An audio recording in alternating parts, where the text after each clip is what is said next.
Well, hello YouTube. Guess who is back? It is Ian, and I am bringing you a video for your Paperboy collaboration channel. I'm sorry I've been away so long. There's been a lot going on in my personal life, but we got everything taken care of, and now I'm back and here to talk to you about what it means to be trans, female to male, all the good stuff, different topics every single week. So hopefully you guys will subscribe and follow and do all the good stuff. Couple of disclaimers. Number one, I smoke in my videos. It's a disgusting, expensive habit. Don't do it. I'm trying to quit, so y'all wish me luck in the comments below. Disclaimer number two, I do occasionally curse, and not all of our topics are child friendly, so keep that in mind if you are looking for something. Pre-screen your videos before you show them to your kiddos, okay? With all of that in mind, let's go ahead and jump right into this. So, our topic this week is transition timeline of your changes. And this is going to be very specific to me. I know that there is tons of information out there that you can find about how long it takes to get what changes may happen, yada yada. This is about me specifically and my own personal experience with those changes. So it's going to be a little bit different than things that you may be able to research on your own, stuff like that. So the first thing that I noticed when I finally started testosterone, and keep in mind that I did about a year worth of research before I decided to transition medically. Very first thing that I noticed was a sense of well-being. And I don't know how much of that was psychological and how much of it was actually the testosterone in my system, but more of it psychological, but don't tell me that, right? But that sense of well-being, it was almost a relief, like, yes, this is finally happening. This is something that I am going to be able to do, and I've succeeded at getting this huge jump step out of the way.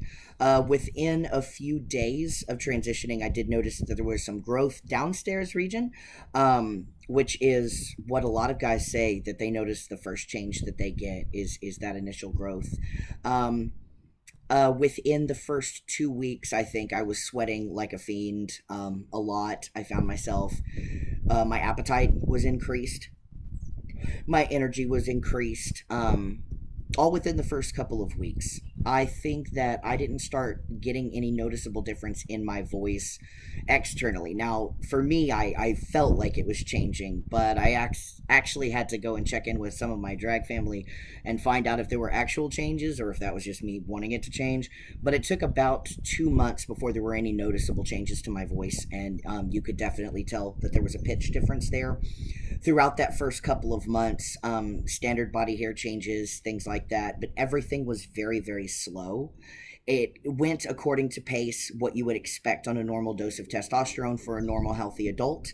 And it just kind of kept on going from there. The most important things to note for me is that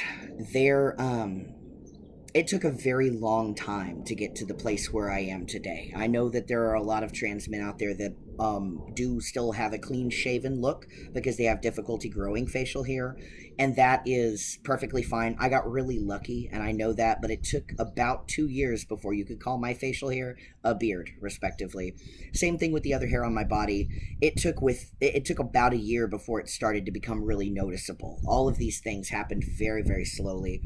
There were not a lot of changes between year 1 and year 2, except for, hair and body, or face and body hair thickening and getting less patchy, especially in different places. Of course, granted, there's still places where it's patchy, so don't think that I'm just like a big old bear. It's not happening. And weird things that I noticed that people don't always talk about.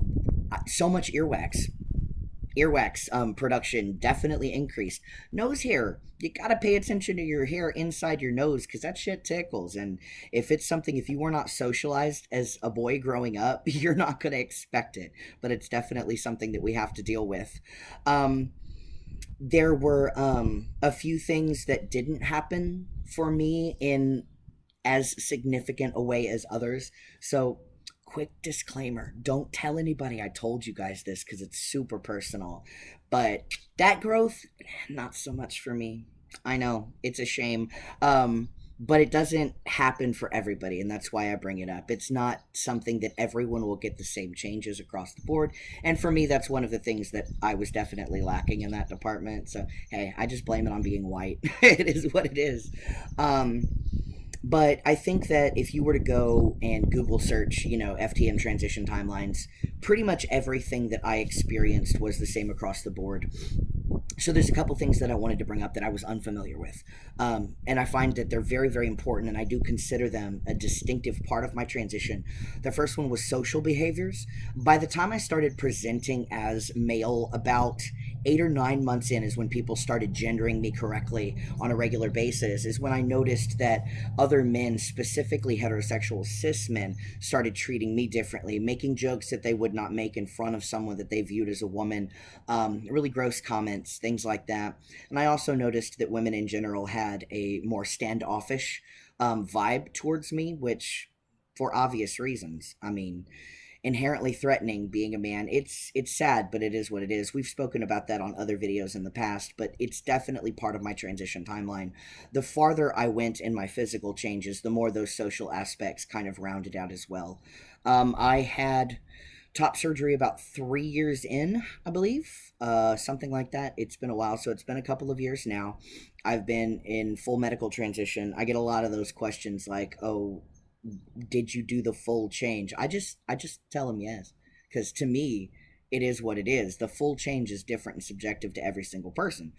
So, it really, it's one of those things we always hate to get asked anyway.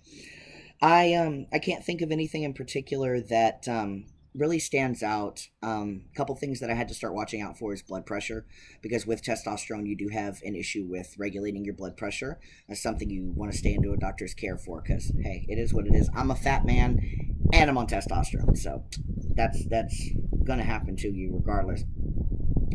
Everything else seems to kind of be a pace. I haven't noticed any differences in about the last year. Nothing else has changed further. I have not been one of the unlucky few who has any problems with their reproductive system. That all managed to stay about the same, and I've learned to kind of handle all of the things that come along with being a man medically, not just socially. Being a sweaty, stinky guy, it is what it is. It's gonna happen. So you just have to be able to keep track of things like that with yourself, and have people that you trust around you to tell you if there are problematic issues or if you are behaving in a way that is problematic. Some of you may notice attitude changes. For me, testosterone calmed me down a lot, made me less emotional, but for some, they may find fits of temper. That's something you have to watch out for as well. But everyone's transition is different. Everyone's different, and everyone goes at their own pace.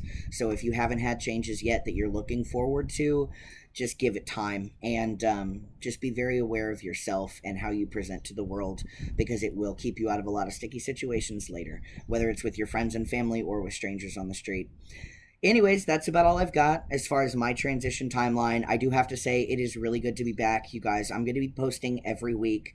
We've got crazy amounts of shows and gigs and title holder duties going on right now, but I'm still here with you. So make sure you hit the subscribe button, like this video, leave a comment if you're interested in touching base about anything. If you have any questions, I will check back as frequently as I can to get those comments and respond to you. And as always, thank you so much for watching.